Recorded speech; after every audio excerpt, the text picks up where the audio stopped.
auto sector rides a wave of renewed consumer demand, Maruti Suzuki finds itself at the heart of the revival.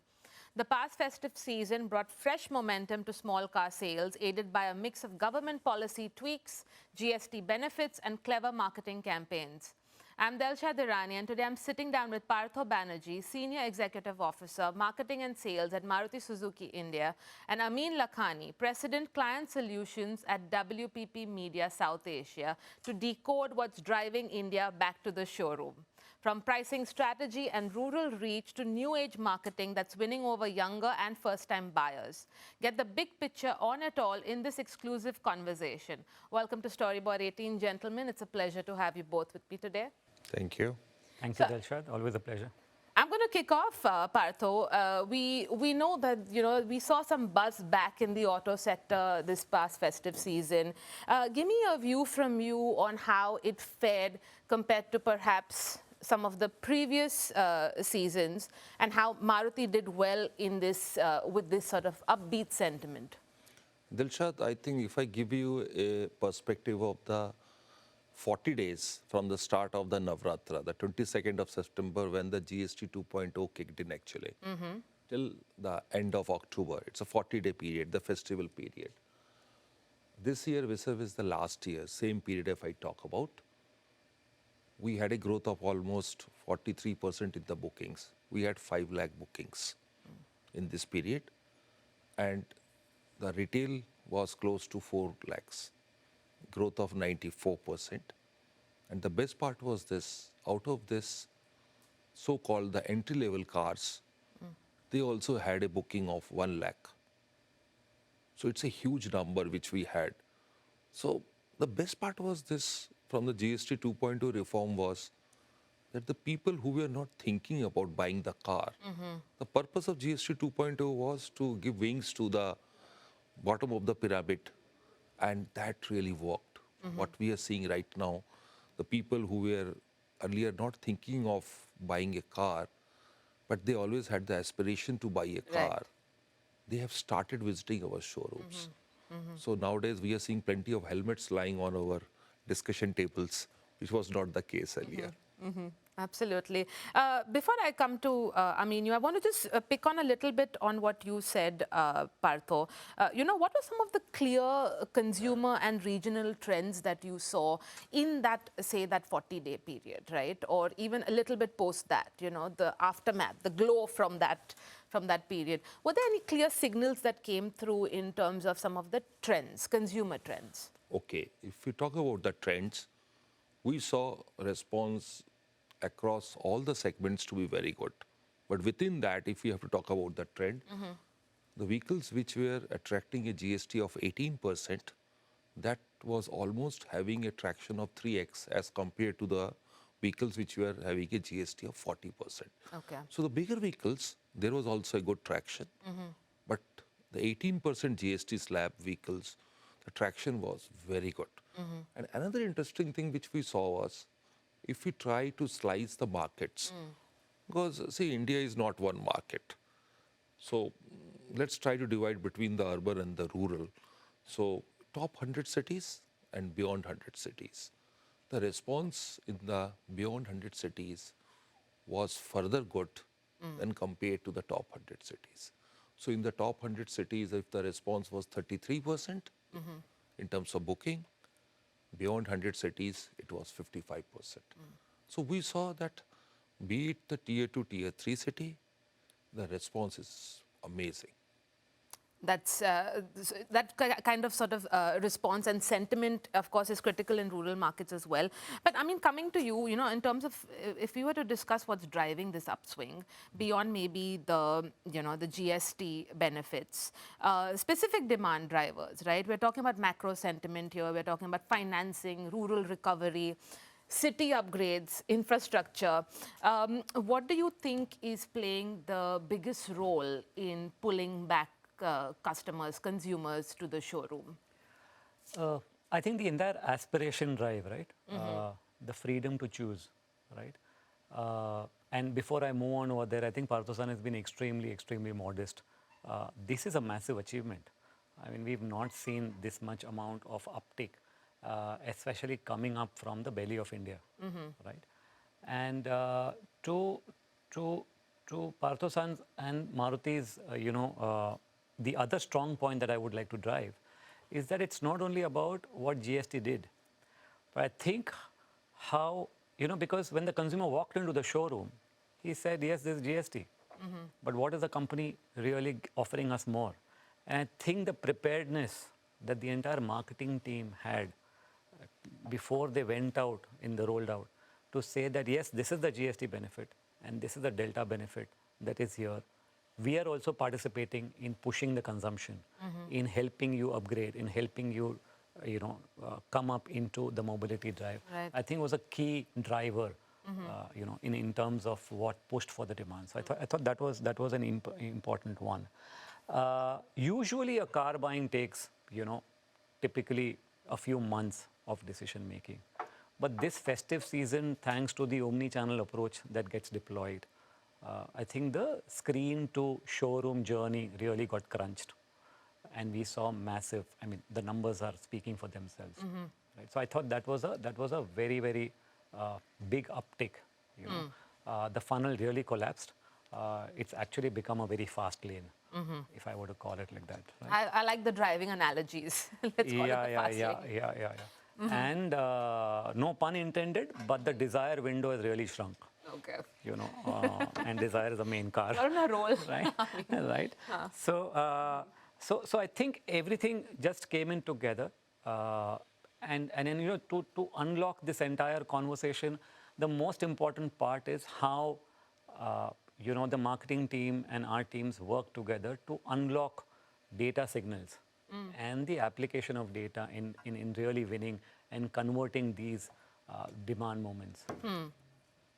We'll get into all of that a little bit more and deeper. But just let me zoom in on this entry-level segment demand. After years of sluggishness, this kind of upswing in it, apart from maybe you can, pick on the aspiration point that Amin made. But apart from that, what's behind this renewed appetite, Partho, for Dilshad, we need the to entry-level understand. segment? We need to first understand what went wrong with the entry-level segment. First of all, the car penetration per 1,000 is just at 34.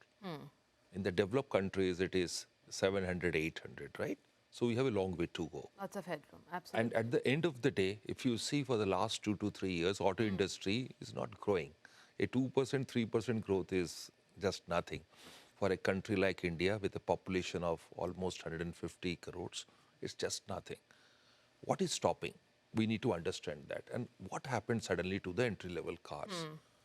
Over a period of, I would say, 3 to 4 years' time, due to the safety regulations, emission regulations, the vehicle prices went up. So it was purely a price, affordability issue. Now this year what has happened, let me tell you, there were 3 tailwinds. Number one was in the finance bill for the income tax relief up to 12 lakhs, there was a huge benefit given that no tax is to be paid. Then RBI came with the policy that they are going to reduce the repo rate by 100 basis point. What it does is, it helps you in reducing your EMIs per month. And then third thing was the GST 2.0, that was the icing on the cake. So there were 3 tailwinds. And as soon as we were able to communicate this along with our media agencies and the creative agencies that you can realize your dream. So we suddenly saw that is a huge spurt in the market. And just to give you a perspective, if the car penetration doubles from 34 to 68, we are supposed to sell close to 6 million vehicles. 6 million vehicles. That's the number. So we need to understand that even at 68 per 1,000, it's nothing. So the bottom line is this, in a country like India, if the motorization has to happen, it has to happen from the entry-level cars. In all mature markets, let me give you an example of Japan. 40, 50 years back, the two-wheeler sales was very high in Japan. Or today, if you go to Japan, you hardly see any two-wheelers. So all the people have upgraded to the car, Yes. the key car which came. So I'm very sure in India also today, the two-wheeler vehicle park is close to 270 million. Even if 10% of them start upgrading to the four-wheeler, there's a huge opportunity in the market. But what is Maruti doing to balance that the affordability factor with that aspiration factor? Give me a little bit of an insight on what's informing your strategies there. See, Delshad, first of all, we believe car buying is a very aspirational thing. It is not a commodity. It's a brand. In India, still buying your first car, your first house is a big thing. And typically in India, the car penetration is so low. When first time a guy comes to our showroom and takes the delivery of the car, I have seen some moments actually. They are amazing moments. Give me a sense of those moments. What has stuck with you? I will tell you, 20 years back, I was in a showroom and there was a school teacher who was buying his first Alto. And he came, suddenly we saw a buses coming. So he was a school teacher from a rural area in Haryana.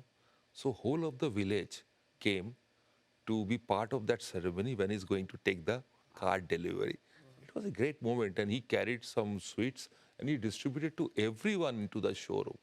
So that's the moment he want to share with everyone that he's so happy about it. It's not So just that's India. transactional, it's Not emotional. at all, not at all. Very emotional. First car buy is a very emotional thing. I have seen the people when they sit inside the car and hold the steering wheel. Now it's like a mark for him actually. He's holding on something interesting. So we need to give this joy of mobility to every Indian. That's our dream. We being the market leader, we need to start this motorization activity. So that's why when the GST 2.0 reform came, we decided that how we can add value to it. So we came with a very strategic pricing that yes, only for the entry-level cars, that let's try to upgrade them, give them the joy of mobility. And we have done that. And I think the way we communicated, it was very aspirational. We created the TVCs. We worked on it for all our entry-level car, be the Alto, be the Wagoner. If you see the Alto ad actually, it's purely aspirational. Nowhere we are talking about is something like commodity.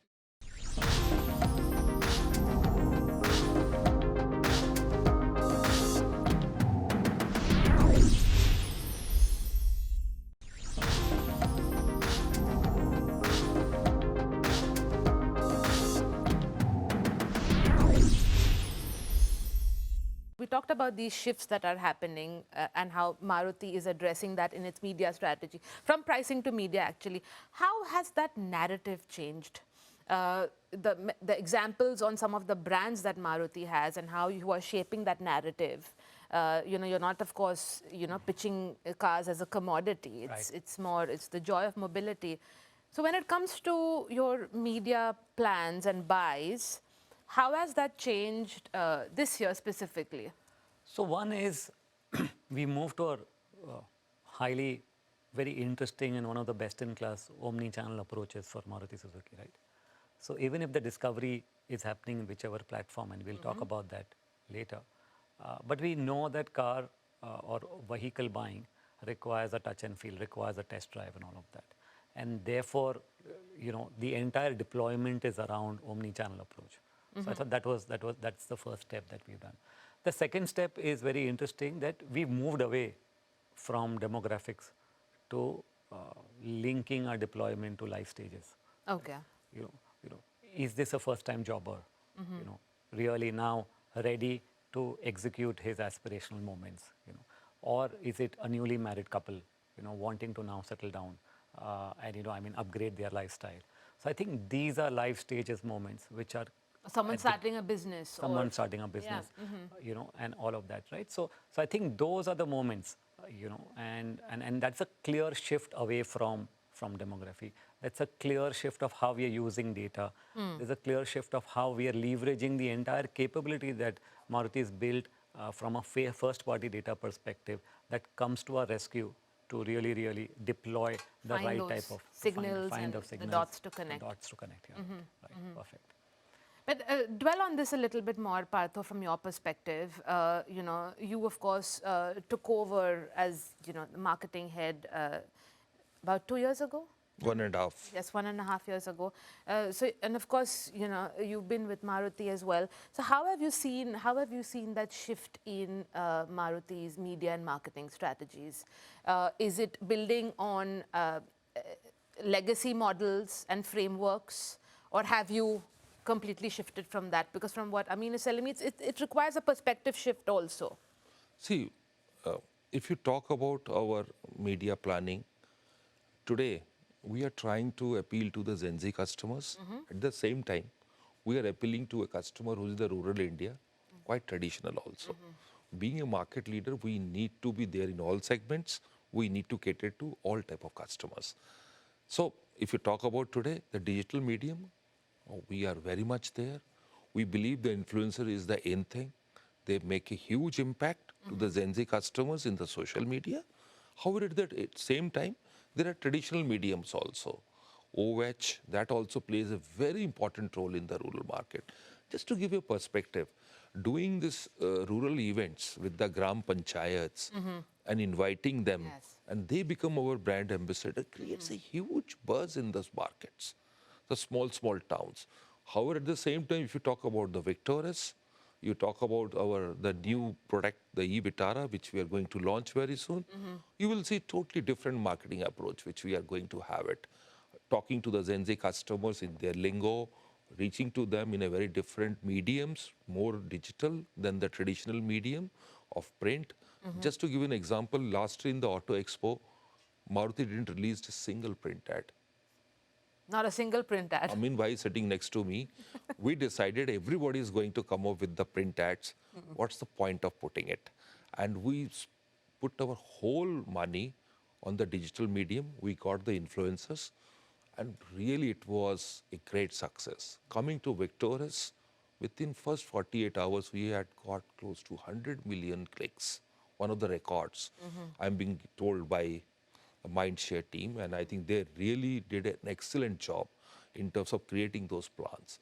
So what I'm trying to make a point is this: you need to work out the strategies, horses for the courses strategy. Like I was saying, we are practically at the end of 2025, the year. Partho, what is it that you're looking forward to in 2026? If there are some trends that you are keeping your eye on, whether it's Maruti's own strategies, product mix, the brands. When you speak about joy of mobility, mobility is transforming, the electric push. What should we as well look forward to from Maruti, and what do you have your eye on?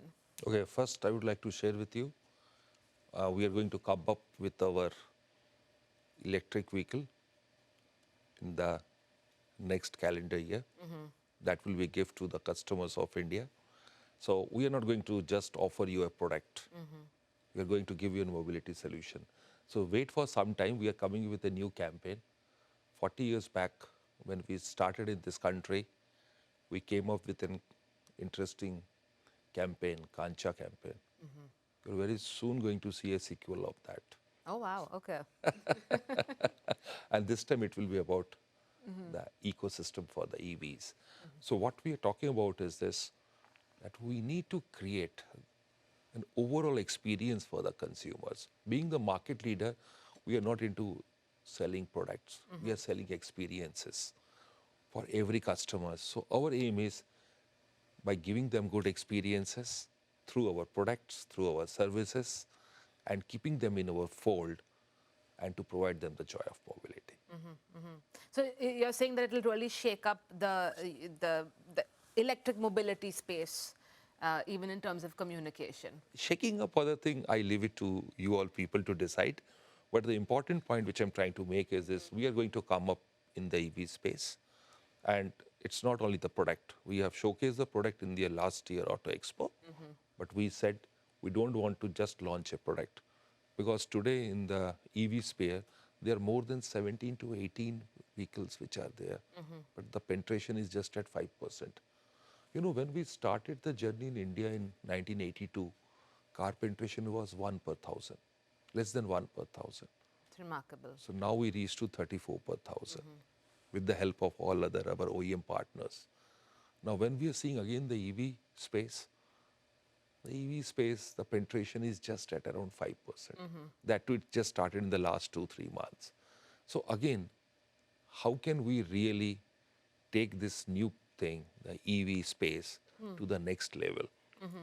So it's very important that just by offering product, you are not going to do it. You have to give them the overall experience, how you communicate, how you give them the confidence. 40 years back when we started, we started with first the infrastructure. We didn't create the showrooms first. We created the workshops. And we gave a very strong communication to the customer. Everybody was very apprehensive. If I'm taking the car from point A to point B, something goes wrong, what will happen? We said we are there by your side. And again, I'm saying that when we come in the EV space, we are there by your side. So that communication will go to all our consumers. How are you thinking about that, Partho? Delshad, very soon, on December 2nd, we are going to have all the announcements, and you're going to see that. And it will totally be a game changer thing. Well, that's all the questions we have today, and I'm going to take you up on that on that conversation later, Partho, when you're ready to put that game changer out there in the market. So we'll take that up then. Thank you so much for joining me today. Thank you. Thank you so much.